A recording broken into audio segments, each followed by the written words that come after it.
Olá pessoal, eu sou o Guilherme Vieira, sejam bem-vindos ao meu canal e hoje estou aqui para continuar um vídeo que eu fiz há poucos dias. Está aí para você ver sobre a tradução do Novo Mundo, a tradução da Bíblia. E eu fiz aquele vídeo e depois me deu vontade de fazer outro vídeo, meio que para complementar ele, explicando o porquê que eu, Guilherme Vieira, prefiro a tradução do Novo Mundo. Já falei para vocês várias vezes que eu tenho diversas Bíblias aqui em casa e que eu já estudei várias versões, inclusive uma explicação aí para quem não é evangélico, para quem nunca foi evangélico, é o seguinte: se você é evangélico e se você leva o estudo da Bíblia a sério, e desculpem, mas isso é uma raridade, mas se você leva o estudo da Bíblia a sério, você não consegue estudar a Bíblia possuindo apenas uma Bíblia. Normalmente você não consegue. Para que você faça um estudo da Bíblia eficaz, você precisa de várias Bíblias. E eu vou explicar o porquê agora. Inclusive o motivo de eu fazer esse vídeo é justamente para mostrar por que eu prefiro a tradução do Novo Mundo. Quando você é evangélico, no meu caso que fui durante 27 anos da Assembleia de Deus, você lê um texto na Bíblia, normalmente você fica ali meio sem entender certas coisas. Tá certo que a Bíblia é um livro, às vezes, dependendo, pode ser complicado de você entender certas coisas, mas digamos que você lê um texto, Você lê o texto, tranquilo. Quando você pega aquele mesmo texto em outra Bíblia, algumas palavras estão diferentes e podem te dar uma interpretação diferente do conteúdo do texto. E isso é um pouco perigoso. Eu até falei no outro vídeo que a igreja evangélica está dividida em vários segmentos justamente por causa disso. Porque há uma igreja para cada gosto e há uma Bíblia para cada gosto. Mas se você realmente quer saber o que a Bíblia ensina de fato, você precisa comparar aquele texto no maior número de Bíblias possível. E eu sempre fiz isso. Eu tinha uma Bíblia, minha primeira Bíblia foi a minha mãe que me deu. Eu li ali o texto. Quando eu fiquei um pouco mais velho, eu tive acesso a outras Bíblias, outras versões, e eu via que os textos estavam diferentes. E aí, como eu disse, você tem uma interpretação, e quando você lê em outra Bíblia, em outra versão, você tem uma versão, uma interpretação diferente. Então eu precisava saber o que realmente estava querendo dizer. Então fazia o seguinte: eu pegava o maior número de Bíblias possível para poder comparar o texto e ver o que realmente estava querendo dizer ali. Até que chegou um dia, em 2004 talvez, ou 2005, eu tive acesso à minha primeira Bíblia, tradução do Novo Mundo, que é aquela Bíblia preta. Essa Bíblia aqui, ó. O pessoal que é testemunho de Jeová sabe dessa Bíblia aqui, uma Bíblia preta, E eu ganhei essa Bíblia, se eu não me engano, em 2004, 2005, não lembro direito, foi uma amiga que me deu. E eu passei a ler essa Bíblia. E aí eu achei ela totalmente diferente, uma linguagem totalmente diferente do que eu conhecia. Porém, o texto ficava mais claro para mim. Parece que aqueles textos que eu lia, que eu sempre li durante muitos anos, parece que quando eu lia nessa Bíblia, o texto ficava mais claro, ficava mais fácil de entender. Embora ela também seja uma Bíblia que, se você comparar com a tradução mais moderna, a tradução do Novo Mundo mais moderna, que é essa aqui, inclusive alguém no comentário falou que o pessoal chama ela de espada de prata. Eu sinceramente não sabia disso. Nem sei se é verdade. Acredito que não seja, não sei, mas tanto faz. A linguagem das duas é bem diferente. Essa aqui é bem detalhista, na forma de falar o texto, e essa aqui é mais clara. Mas, de qualquer forma, essa Bíblia aqui me ajudou muito a entender certos textos. E aí, quando eu li essa Bíblia, eu preferi ela, eu gostei mais dela. E eu já tinha lido a Bíblia algumas vezes, e aí eu decidi ler novamente para poder entender certos pontos. Beleza. Para o vídeo não ficar muito longo, eu vou mostrar para vocês aqui algumas versões de Bíblia que eu tenho. Eu tenho muitas Bíblias aqui em casa e eu sempre usava elas para fazer os estudos. E para continuar o assunto. Quando você é evangélico, que você vai fazer o seu estudo, você pega várias Bíblias para poder comparar o texto. E aí você precisa de dicionário bíblico, precisa de livros que vão te auxiliar no estudo e tal. Eu sei que você monta uma mesa gigantesca para poder fazer um estudo. E no caso da tradução do Novo Mundo, isso facilitou porque a linguagem era mais clara. E eu vou explicar o porquê e vou fazer uma demonstração já já. Vamos lá, vou só apresentar algumas bíblias que eu tenho aqui. Vou começar com essa. Essa aqui é uma... Já mostrei ela, né, no outro vídeo. É uma Almeida Revista e Atualizada. Porém, essa bíblia tem um outro detalhe. Essa bíblia aqui, eu não sei se é correto dizer, mas ela seria uma bíblia adventista. Porque ela é do... Se vocês verem, ela tem esse símbolo aqui, né, da Igreja Adventista. E aí tem, né, outras logomarcas aqui da religião adventista, duplas missionárias, evangelismo integrado, o site www.esperança.com.br. E aqui no finalzinho tem aqui uns estudos bíblicos, né? Assuntos tratados lá na Igreja Adventista, né? Então, só para matar também a curiosidade, tem pessoas que já me convidaram para fazer estudo com os adventistas e eu já fiz, inclusive eu consegui essa Bíblia, né? Dessa forma, fazendo o estudo, né, bíblico oferecido pela Igreja Adventista. Como vocês sabem, eu já falei aqui, eu não achei muito coerente, teve muita coisa ali que eu não concordei, mas assim, o assunto não é esse. Então tá aqui, ó, uma Bíblia, né, adventista. Aí eu tenho aqui também uma Bíblia católica, na linguagem de hoje, tá aqui, Bíblia Sagrada, tradução na linguagem de hoje. Aí tem esse desenho aqui que eu não sei o que é. Edições Paulinas, acho que dá pra ver aqui, ó. Que mais? E aí ela é uma Bíblia, né, normal, só que ela é uma Bíblia católica, ou seja, ela tem aqueles livros, né, que o pessoal chama de livros apócrifos. E, inclusive eu recomendo a leitura dos livros apócrifos porque eles são bem interessantes, tem um conteúdo bem legal. Dá pra você meio que entender um contexto de muitas coisas ali. Óbvio, né, o próprio...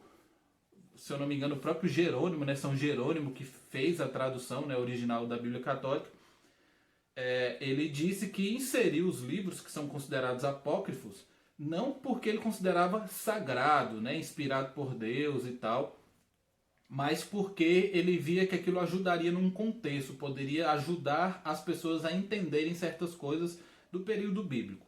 Inclusive, se vocês quiserem, eu posso fazer um vídeo sobre a Bíblia Católica, e talvez contando até a história da Bíblia mesmo, porque eu li um dia, há pouco tempo atrás, um texto, né, afirmando que a Bíblia é construção da Igreja Católica e mais um monte de outras coisas aí que eu não vou entrar no mérito agora, mas se vocês quiserem eu posso fazer um vídeo contando a história da Bíblia. Essa Bíblia aqui que eu vou mostrar para vocês, eu li ela pouco, essa Bíblia na verdade é da minha esposa. E aqui ela tem uma coisa interessante que é o seguinte, ó, Bíblia com anotações, eu acho que não dá para vocês verem porque está meio apagado. E ela é de alguém, né, não sei se é um teólogo, não conheço, A.W. Tozer, né, e tem uns símbolos aqui, uns desenhinhos. Ela é publicação da Casa Publicadora das Assembleias de Deus, que era a igreja que eu fazia parte. Então eu não sei, não conheço essa Bíblia aqui direito, mas ela tem muitas notas de rodapé. E aqui tem uma coisa interessante que são o seguinte, são textos, né, que são interpretados por esse A.W. Tozer, né? Então ele interpretou alguns textos da Bíblia e aí ele colocou aqui o que ele entendia sobre o texto. Beleza. Tenho aqui também essa Bíblia aqui. Essa Bíblia, na verdade, eu achei ela. Alguém deixou perdido na igreja, nunca mais voltou para pegar, não tem nome, não tem identificação. Acabou ficando comigo. Havia uma curiosidade, eu acho que eu já falei isso em outro vídeo, que as pessoas evangélicas são tão interessadas no estudo bíblico que elas esquecem a Bíblia na igreja e nunca mais voltam para buscar. Então, essa aqui foi isso. Então tá aqui, essa Bíblia, na verdade, ela é uma Bíblia também normal, ela é uma Bíblia com devocionais de Hernandes Dias Lopes, que é um pastor presbiteriano, se eu não me engano, é da Igreja Reformada. Então ela tem aqui no final, ela tem os devocionais, né? Que seriam estudos bíblicos. Não sei se dá para ver aí. Estudos bíblicos para cada dia da semana. Beleza.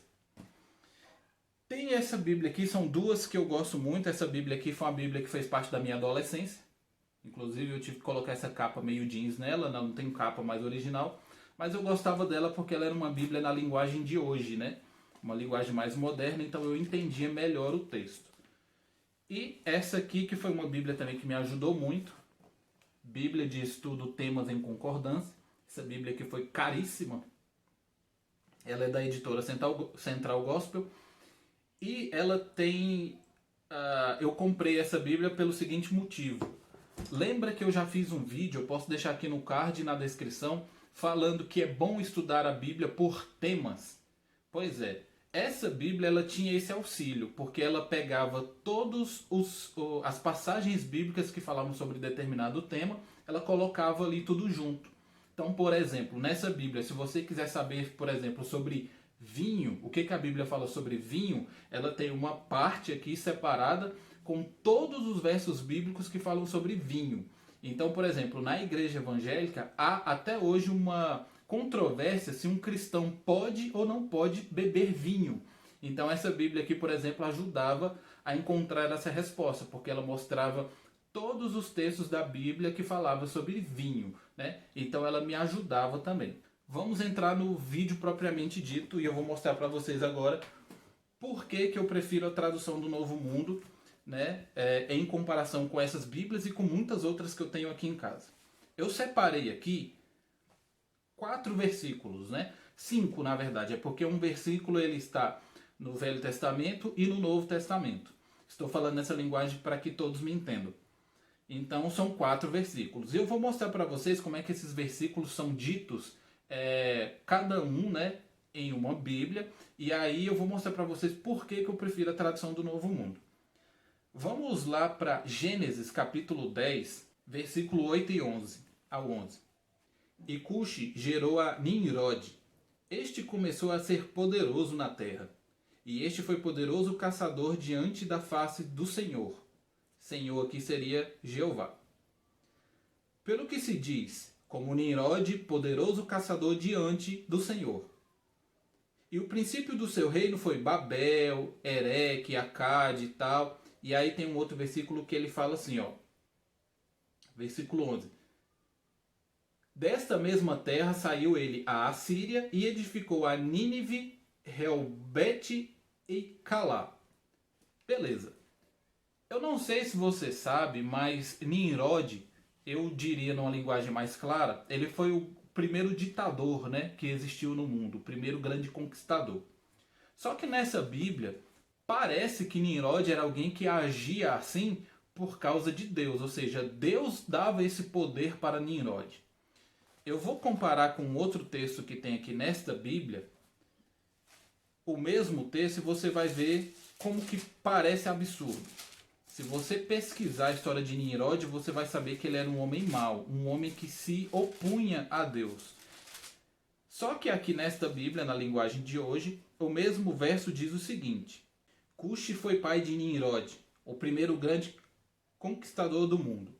Com a ajuda do Deus Eterno, ele se tornou um caçador famoso, e é por isso que se diz, seja igual a Nimrod, que com a ajuda do Eterno foi um grande caçador. Só para você ter certeza que Nimrod não era uma boa peça, veja que ele foi fundador de Babel, como está escrito naquela Bíblia. Aqui está Babilônia, e em outro versículo diz que ele também foi o fundador de Nínive. E nós sabemos que essas cidades não eram boas cidades e que Deus, né, se opunha a essas cidades. Só que essa Bíblia diz que Nimrod era caçador, né, um grande conquistador com a ajuda do Senhor. Nós sabemos que não é assim. Vamos ver o mesmo versículo na tradução do Novo Mundo. Está aqui, ó, a versão mais moderna. Gênesis capítulo 10, versículo de 8 a 11. Cuxi tornou-se pai de Nimrod. Este foi o primeiro a se tornar poderoso na terra. Ele se tornou um poderoso caçador em oposição a Jeová. Já vou explicar uma coisa para vocês aqui. Um dos motivos para eu gostar muito da tradução do Novo Mundo é o fato, né, conhecido de ela restaurar o nome de Deus na Bíblia. Enquanto a maioria das outras, né, descartou o nome de Deus, essa aqui restaurou. Então esse é o primeiro ponto. Aqui você já vê que o texto mostra que Nimrod era opositor de Jeová. Era alguém que se opunha a Jeová. Quando você compara esses textos nas outras Bíblias, você vai comparando um monte de Bíblia, você chega a essa conclusão de que Nimrod Não era um homem de Deus, mas um homem em oposição a Deus. Nessa Bíblia ela já deixa claro já no primeiro versículo. Então, esse é um dos motivos para eu preferir a tradução do Novo Mundo. Vamos para outro texto. Isaías capítulo 64, versículo 6. E esse versículo eu acho ele muito bom, porque ele mostra uma tradução corretíssima do texto. Vou usar essa tradução aqui, que é a Revista Almeida Revista e Corrigida, e olha como é que o texto de Isaías 64, 6 diz: Mas todos nós somos como o imundo, e todas as nossas justiças como trapo da imundícia. E todos nós caímos como folha, e as nossas culpas como um vento nos arrebatam.